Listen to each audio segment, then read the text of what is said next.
Cassettes.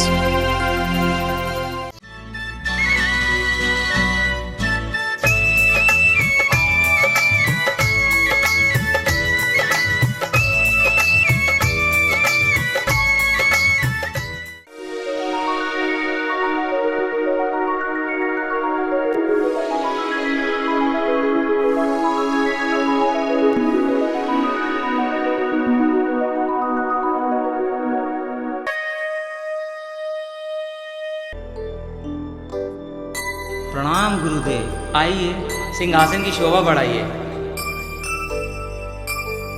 प्रणाम गुरुदेव। आयुष्मान भव। धन्य भाग्य हमारे जो आपके पावन चरण हमारी नगरी में पधारे। राजन, हम आपके पास एक विशेष कार्य से आए हैं। गुरुदेव आप आज्ञा करें। राजन, पृथ्वी लोक में मेरी प्रिय भक्त वाछल निसंतान है, जिसको मुझे एक पुत्र का वरदान देना है, परंतु उसके भाग्य में संतान नहीं लिखी है। लेकिन हम उसे ऐसे पुत्र का वरदान देना चाहते हैं जिसकी संसार पूजा करे और पूजा करने वाले की हर मनोकामना पूर्ण हो। कहिए गुरुदेव, मैं आपकी क्या सेवा कर सकता हूँ? राजन, आपकी सेवा और श्रद्धा से मैं प्रसन्न हूँ। मुझे सिर्फ पद्मनाग की आवश्यकता है। कहिए, मेरे लिए क्या आज्ञा है? बेटा पद्म, तुम्हें मेरा आशीर्वाद है कि तुम सारे संसार में पूजे जाओगे और मेरा नाम रोशन करोगे। तुम मेरे धूने पर जाकर वेद मंत्रों द्वारा सिद्ध की हुई गूगल रखी है, उसमें सूक्ष्म शरीर में समा जाओ। जब रानी वाछल उसका सेवन कर ले, तुम उसके गर्भ में जा विराजना। जी गुरुदेव। अच्छा राजन, अब हम प्रस्थान करते हैं। प्रणाम गुरुदेव।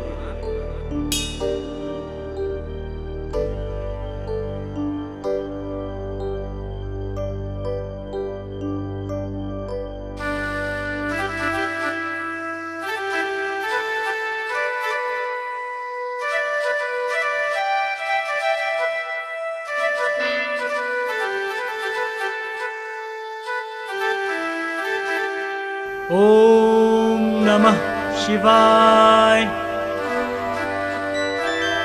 ओम नमः शिवाय। ओम नमः शिवाय। गुरुदेव, मेरी मनोकामना कब पूरी होगी? मुझे भागन के भाग कब जागेंगे गुरुदेव?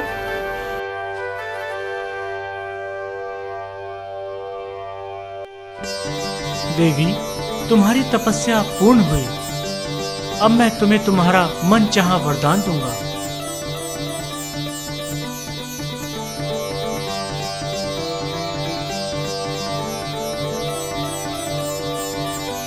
मस्तक उठाओ, हाथ आगे लाओ।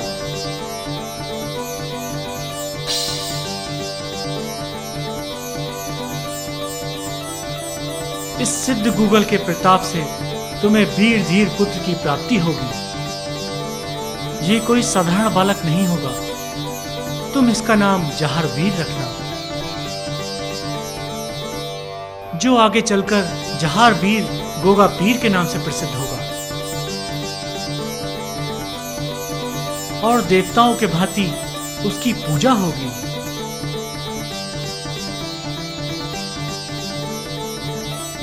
हर जाति के नर नारी उसे पूजकर अपनी मनोकामना पूर्ण करेंगे। अब तुम जाकर इस प्रसाद रूपी गूगल को ग्रहण करो। धन्य हो महाराज। महाराज आप धन्य हो, आपने मेरी मनोकामना पूरी कर दी। जय हो बाबा गोरखनाथ की, बाबा गोरखनाथ की जय हो। जय हो बाबा।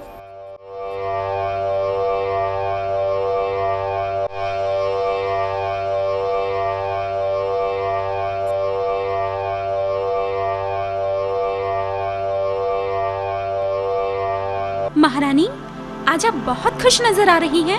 हाँ मुगांधी, आज मेरी तपस्या पूर्ण हुई। और गुरुदेव ने मुझे ये शुद्ध गुगल दिए हैं।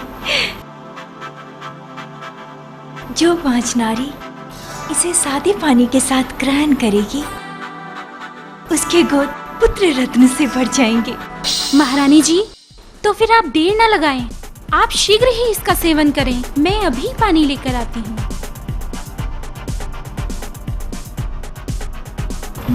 ये भी तो पांच हैं। दया धर्म की नाव के खुद प्रभु केवनहार हैं। क्यों न इस गुगल को थोड़ा थोड़ा इन्हें भी खाने दे दो। मुगांदे, तुम भी तो बाँझ हो। तुम यही सोच रही हो ना कि अगर ये प्रसाद रूपी गुगल हमें भी मिल जाए तो मेरी भी गोद भर जाए। जी महारानी, मैं भी बांझ हूँ। बरसों से मेरी गोद सूनी है। महारानी। मुगांदे, निराश मत हो। लो ये प्रसाद रूपी गुगल और अपनी गोद भरो। और कुछ मेहतरानी और पंडिताइन को भी दे देना, वो भी अपनी गोद भर लें। ये प्रसाद देकर आपने हमारी गोद तो भर दी, पर हमारी नीली घोड़ी भी तो बांझ है ना।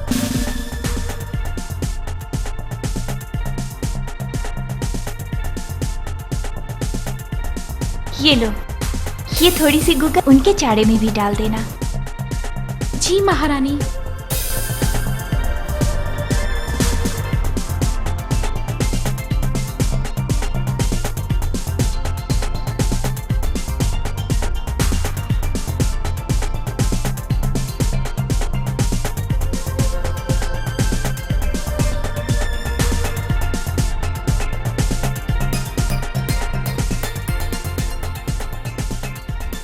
भाभी काजल प्रणाम। आओ मेरी प्यारी ननद, बैठो। कहो, ससुराल में सब कुशल मंगल तो है ना? ससुराल में तो सब कुशल मंगल है। बड़ी भाभी नजर नहीं आ रही हैं। छबील दे, मैं तुम्हें क्या बताऊं। उस साधु महात्मा से मिलकर उसने दोनों कुल की नाक कटा दी। क्या मतलब? मुझे तो उसको बहन कहते हुए भी शर्म आती है। पति का कोई अता पता नहीं, जाने किसका पाप लिए घूम रही है। उसकी ये मजाल, मैं अभी उसकी खबर लेती हूँ।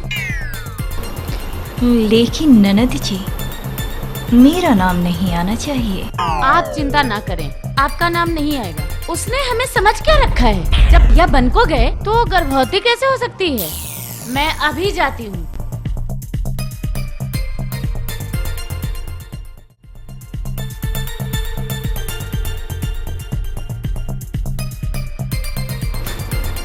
गुरु गोरखनाथ जी की दी हुई गुगल ने अपना चमत्कार तो दिखा दिया। मेरे अलावा जिस जिसने ग्रहण किया, उन सब के कोख में खुशियां झलक रही हैं।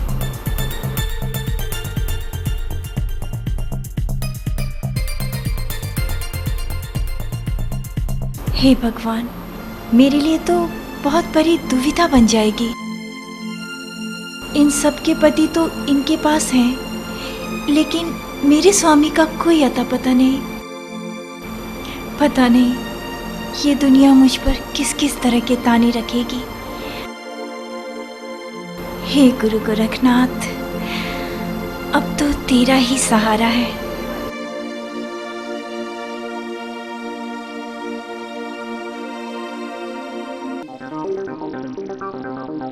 पिताजी।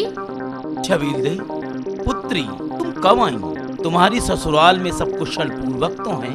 वहाँ तो सब कुशल मंगल है। आप तो यहाँ भगवान के ध्यान में बैठे हैं, लेकिन महल में क्या गुल खिल रहा है पता है आपको? क्या हुआ बेटी? बड़ी भाभी ने संत महात्माओं के साथ मिलकर हमारी नाक ही कटवा डाली। जब बड़े भैया बन को गए तो उसके पेट में बच्चा कहाँ से आ सकता है? छबील दे, क्या तुम सच कह रही हो? हाँ पिताजी, मैं पूर्णतः सच कह रही हूँ। मुझे छोटी भाभी ने बताया, बाचल हमेशा अपने कक्ष में पड़ी रहती है। हे भगवान! ऐसे कुलक्षणी को इस घर में रहने का कोई अधिकार नहीं है। उसे आज ही उसके घर सीसा पाटन भेज दो। मैं इस पाप के अंश को यहाँ जन्म नहीं लेने दूंगी। तुम ठीक कह रही हो बेटी। जाओ, उसे आज ही बैलगाड़ी में बैठाकर उसके पिता के यहाँ पहुँचा दो। ठीक है पिताजी, मैं ऐसा ही करती हूँ। अच्छा, तो रानी चादर तान के सोई है। शर्म नाम की तो कोई चीज ही नहीं है। नंदरानी जी, कुलक्षणी, कुल की नाक कटवाते हुए शर्म नहीं आई? अरे मुंह काला करते समय संत महात्माओं को तो बख्श दिया होता। निकल जा। नंदरानी जी, मैंने कोई पाप नहीं किया। मैं अपने घर को छोड़ के कहाँ जाऊं? मैंने तो गुरु महाराज का शुद्ध को कल खाया था और उसके चमत्कार से मैं करोड़पति हो गई। साथ में उगांदे, पंडिताई, नीली घोड़ी और मेहतरानी ने भी शुद्ध कुकल का सेवन किया था। सबके सब करोड़पति हो गए। अरे उल्टा, उन सबके पति तो उनके साथ हैं। मेरा भाई तेरा पति तो बन को गया है, फिर तू कैसे गर्भवती हो सकती है? कोई जवाब? मैं क्या जवाब दूं? तू जवाब दे भी क्या सकती है? चल निकल यहाँ से, निकल, चल चल निकल निकल चल। मैं नहीं जाऊंगी। अरे चलती है कि नहीं? चल निकल यहाँ से। नंदरानी जी, मैं तुम्हारे पाँव पड़ती हूँ। मैं यही महल के किसी कोने में पड़ी रहूंगी। तुम जैसा रूखा सूखा दोगी खा लूंगी, किंतु मुझे यहाँ से जाने को मत कहो नंदरानी जी, मत कहो।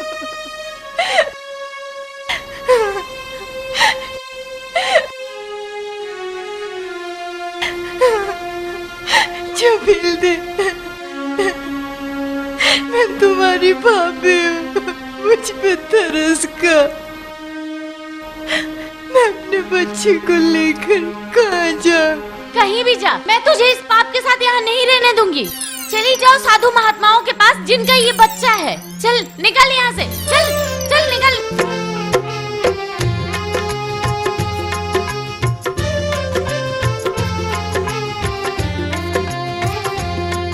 अब मेरा कौन सहारा रे, अब मेरा कौन सहारा रे, सहारा एक तेरा ऊपर वाले, ऊपर वाले। अब मेरा कौन सहारा रे, सहारा एक तेरा ऊपर वाले, ऊपर वाले। अब मेरा कौन सहारा रे।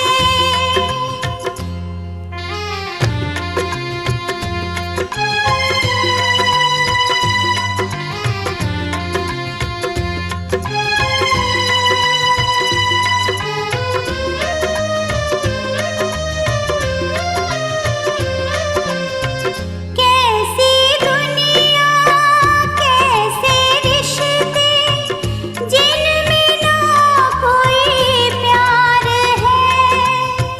एक अबला को उल्टा बोले, ये कैसा संसार है। काली रात सी किस्मत मेरी, फिर होगा कब सवेरा। ऊपर वाले, ऊपर वाले। अब मेरा कौन सहारा रे।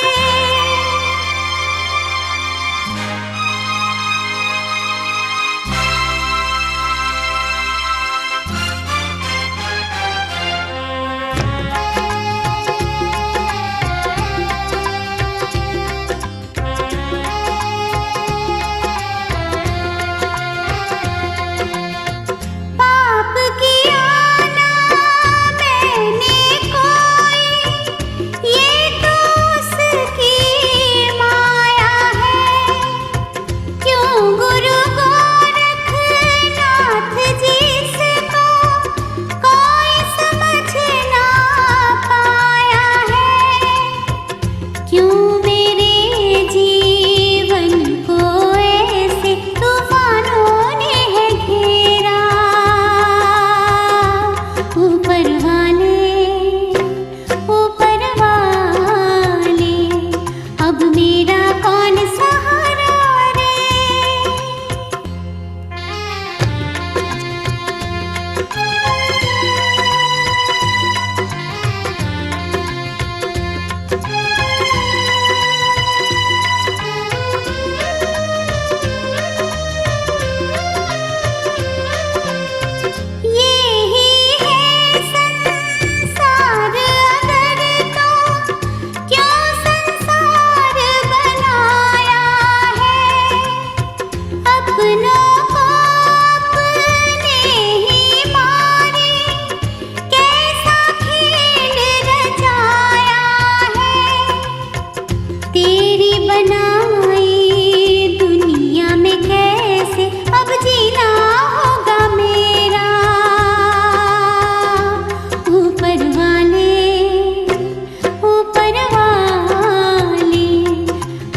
बेटी, क्या बात है? मुझे बता, तू क्यों रो रही है? बेटी, चुप हो जा। मुझे बता, क्या बात है? तेरी ससुराल में तो सब ठीक है ना? मैं जीना नहीं चाहती। दासी, जा महाराज को बुला के ला, कहना बादशाह लाई है। माँ, किस्मत मेरी अच्छी परीक्षा ले रही है। क्या हुआ महारानी? ये बादशाह क्यों रो रही है? ये कब आई? सब कुशल मंगल तो है? पता नहीं महाराज, ये बादशाह जब से आई है रोए जा रही है। मैं पूछती हूँ, कुछ बताती भी नहीं। बेटी बादशाह, शांत हो जाओ, हमें कहो। और जब तक तुम चुप नहीं होगी तो हमें कैसे मालूम होगा क्या बात है बेटी? पिताश्री, मैं तो परम गति के कठोर चक्कर में उलझी हुई हूँ।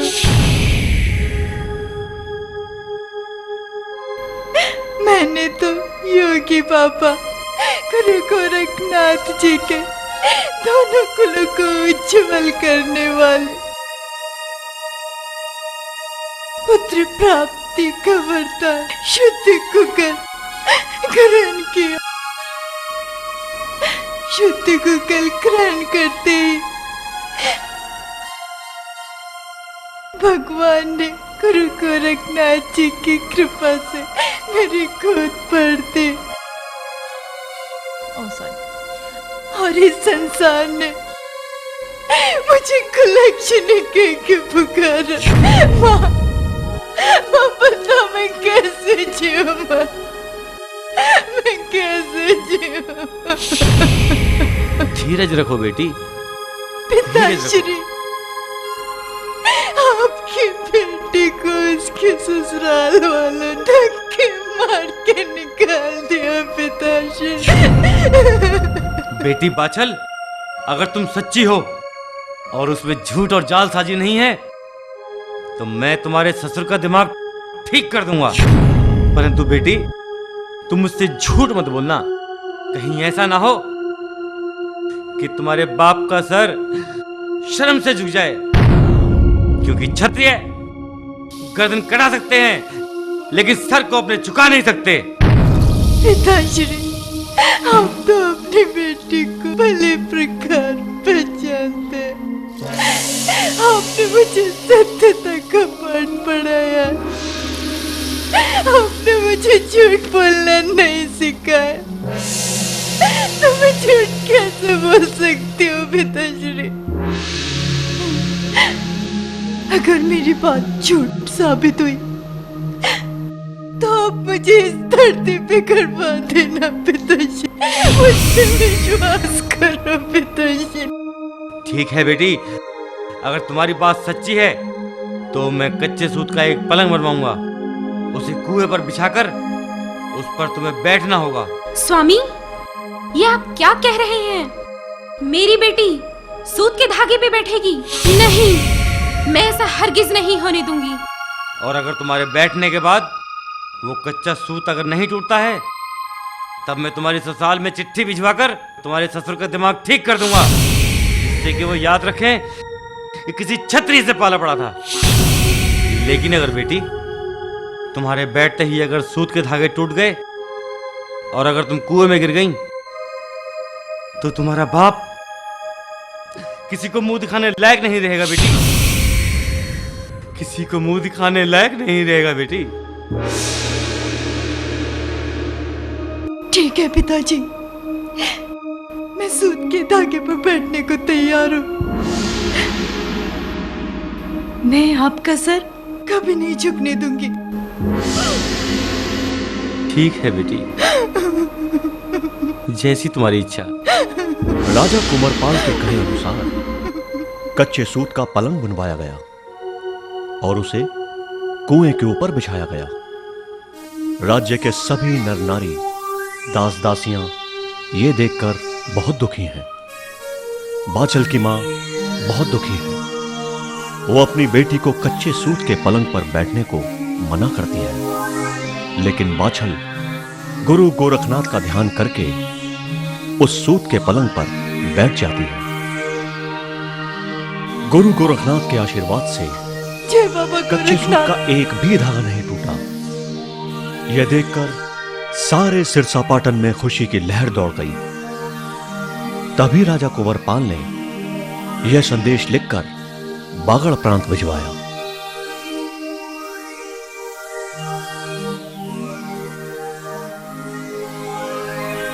माता श्री, मैं अपने नाना के यहाँ जन्म नहीं लूंगा, क्योंकि जो नाना के यहाँ जन्म लेते हैं उसे सब नन्हवा नन्हवा कहकर चिढ़ाते हैं।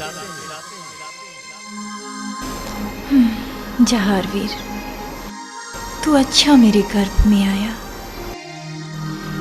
न दिन को चैन, न रात को नींद। मेरा तो जीना ही दोभर हो गया। माता श्री, अब आप चिंता मत करो, अब मेरा चमत्कार देखना।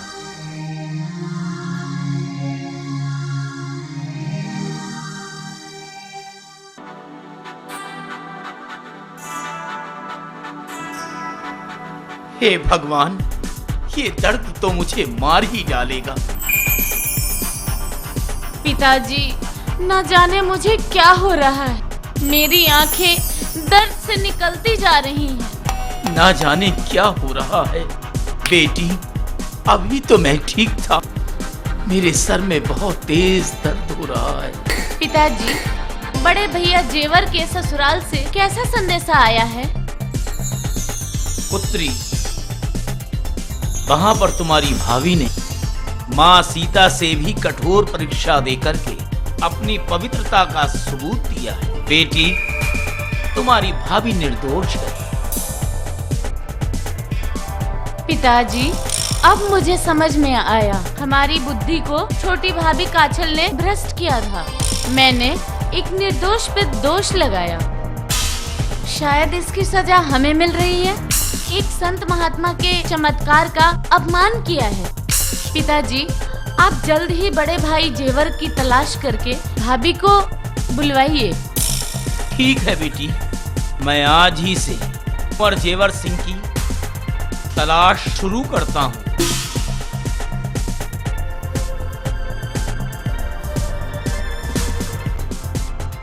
पिताजी, उठो पिताजी, मैं आपका बेटा जहर बोल रहा हूँ। आप शीघ्र मेरी माता बाछल को घर ले आओ। मैं अपने नाना के यहाँ जन्म लेना नहीं चाहता। ये कैसी आवाज सुनाई दी? मेरा बेटा? मेरा बेटा?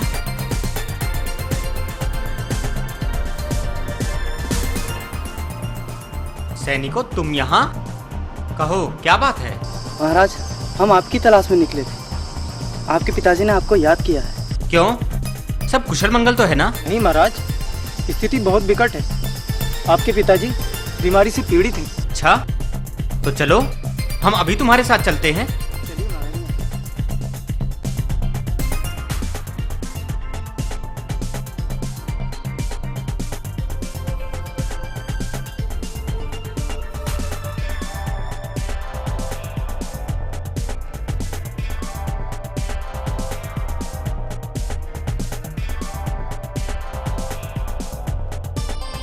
प्रणाम पिताजी।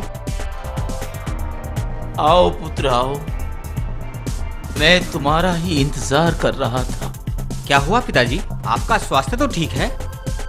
बेटा, मैं और छबील दे दोनों दर्द से तड़प रहे हैं। मगर ऐसा कैसे हो गया पिताजी? बेटा, तुम्हारे जाने के बाद गुरु गोरखनाथ जी यहाँ आए। उन्होंने बहू बाछल को पुत्र प्राप्ति का वरदान दिया।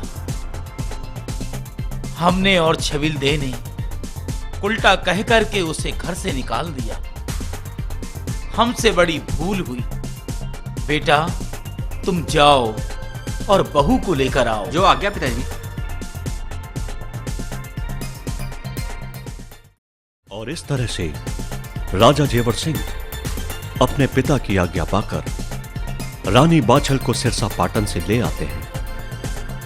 उनके आते ही राजा उमर सिंह और छबील दे की बीमारी ठीक हो जाती है। सारे नगर में खुशियां मनाई जाती हैं। योगी गोरखनाथ के आशीर्वाद का फल दोनों रानियों को मिलता है। पहले काचल के गर्भ से अर्जन सर्जन जन्म लेते हैं और फिर भादो बदी अष्टमी की वो शुभ रात आई जिस रात 12 बजे भगवान श्री कृष्ण ने मथुरा में जन्म लिया था। उसी पावन समय में भगवान श्री जाहरवीर गोवा जी का इस दुनिया में आगमन हुआ।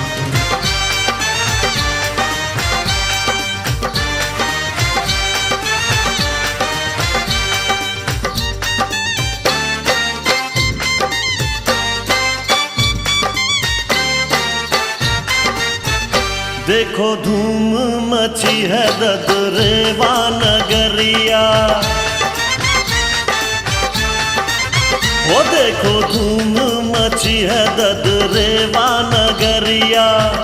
जाहरवीर है खुशियां लाए, गोद सूनी भरी बाछल की, गोगा जी को वो पलना झुलाए। वो देखो धूम मची है ददरेवा नगरिया।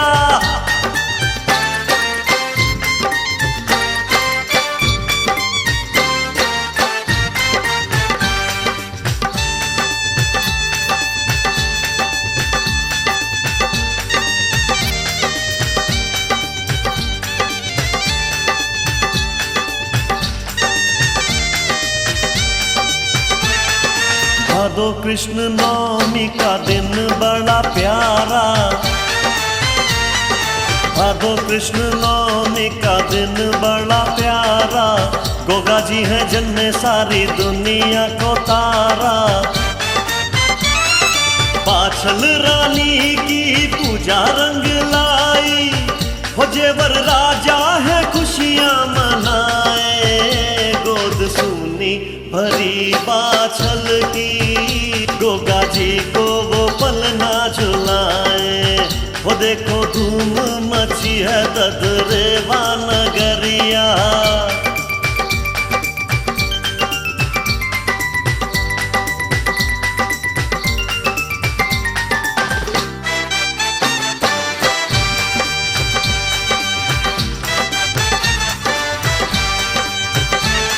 अरे झूमे है नगर सारा, नाचे राजा जेवर। अरे झूमे है नगर सारा, नाचे राजा जेवर। बांट रहे लड्डू देखो बांट रहे घेवर।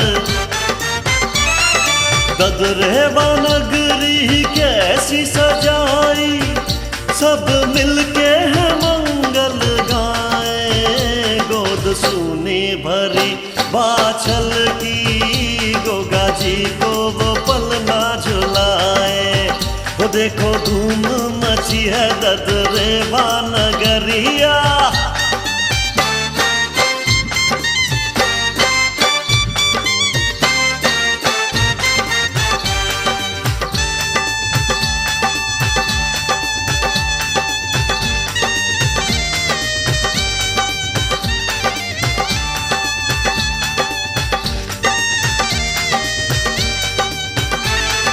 बाछल रानी गोगा जी पे बारी बारी जाए, वो बाछल रानी गोगा जी पे बारी बारी जाए, बोले गोगा जी को कोई नजर न लगाए। मिलके चलो सब देने बधाई, हो गोगा जी के सब दर्शन पाए। गोद सूनी भरी बाछल की, गोगा जी को वो पल ना झुलाए। वो देखो धूम मची है ददरेवा नगरिया, जहर वीर है खुशियाँ लाए। गोद सूनी भरी बाछल की, गोगा जी को वो पल ना झुलाए।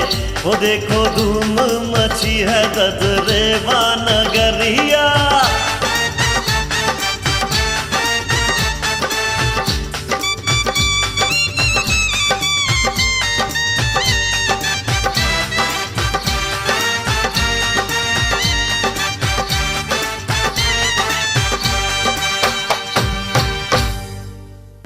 काजल, तुम दरबार में क्यों नहीं आई? मेरे बेटों के लिए कुछ भी नहीं, और बाछल के बेटे के लिए इतना बड़ा उत्सव। तुम नारियों की मति भी उल्टी ही होती है। जिस नक्षत्र में हमारे बेटे पैदा हुए, उस नक्षत्र में उत्सव नहीं मनाया जाता। अब तो तुम यही कहोगे कि जिस नक्षत्र में जहार पैदा हुआ, उत्सव तो होना ही था। हाँ जरूर। तुम मेरे मन की पीड़ा को नहीं समझ सकते। सब कुछ मेरे बेटों का होते हुए भी उन्हें कभी कोई सम्मान नहीं दिया गया। कैसी बात करती हो रानी? जहार भी तो अर्जन सर्जन का भाई है। तुमने तो अभी से बंटवारे का बीज बोना शुरू कर दिया। तुमसे तो बात करनी बेकार है।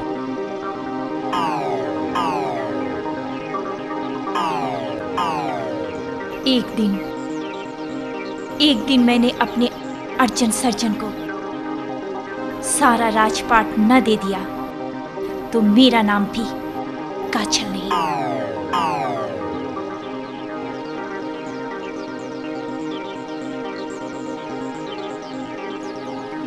समय गुजरता गया।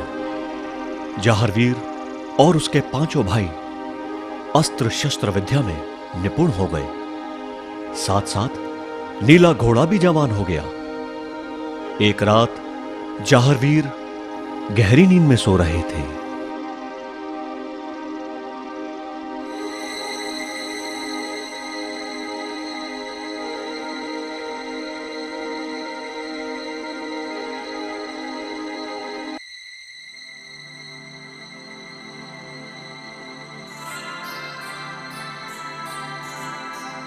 मेरे साथ चौपर सार खेलोगे? हाँ हाँ जरूर। तो खेलो। ऐसे नहीं, पहले शर्त बताओ। शर्त? तो ठीक है, जो जीतेगा वो मालिक और जो हारेगा वो दास बनकर एक दूसरे के साथ रहकर जीवन व्यतीत करेगा।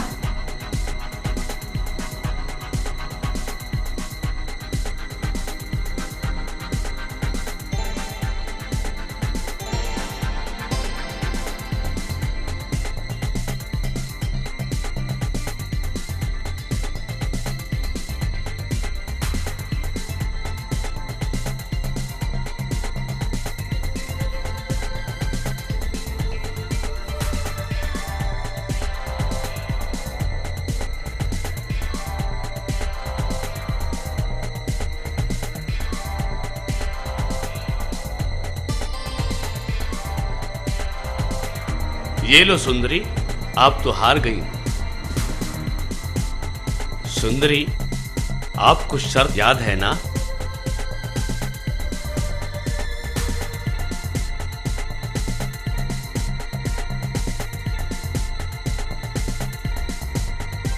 बताइए, दासी के लिए क्या हुक्म है? मैं तुम जैसी सुंदरी को दासी नहीं, अपनी अर्धांगिनी बनाना चाहता हूं।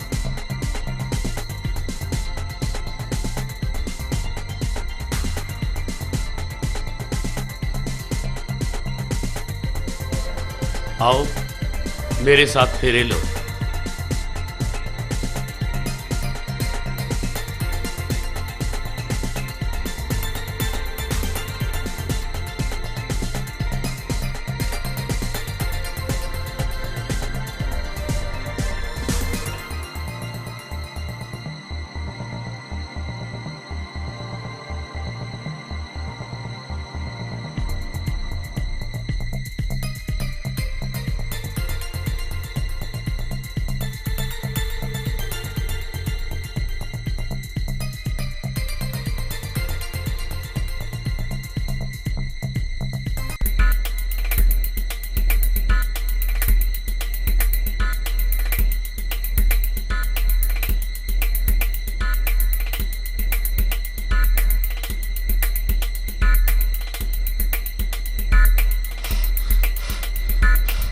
वो सुंदरी अभी तो मेरे साथ फेरे ले रही थी, एकाएक कहां गायब हो गई?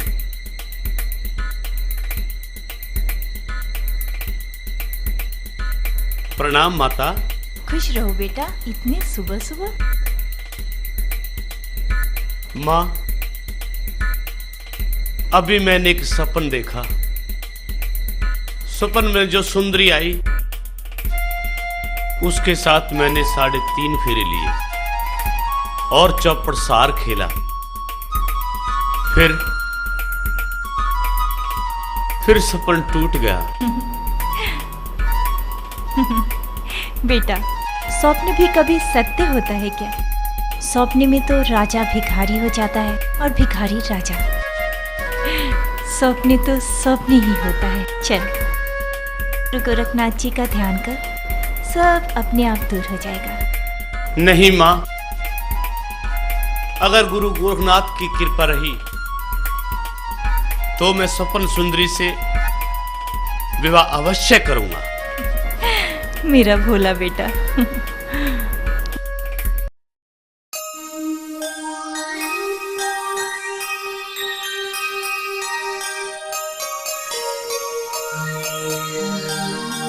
अरे भाई, ये फूल का गहरा क्यों मुरझाया हुआ है? नरसिंह, रात मैंने एक सपन देखा। सपने में एक सुंदरी देखी। सुंदरी के साथ 3.5 फेरे लिए। अब मैं उसके साथ विवाह करना चाहता हूँ। की बात पर और सा।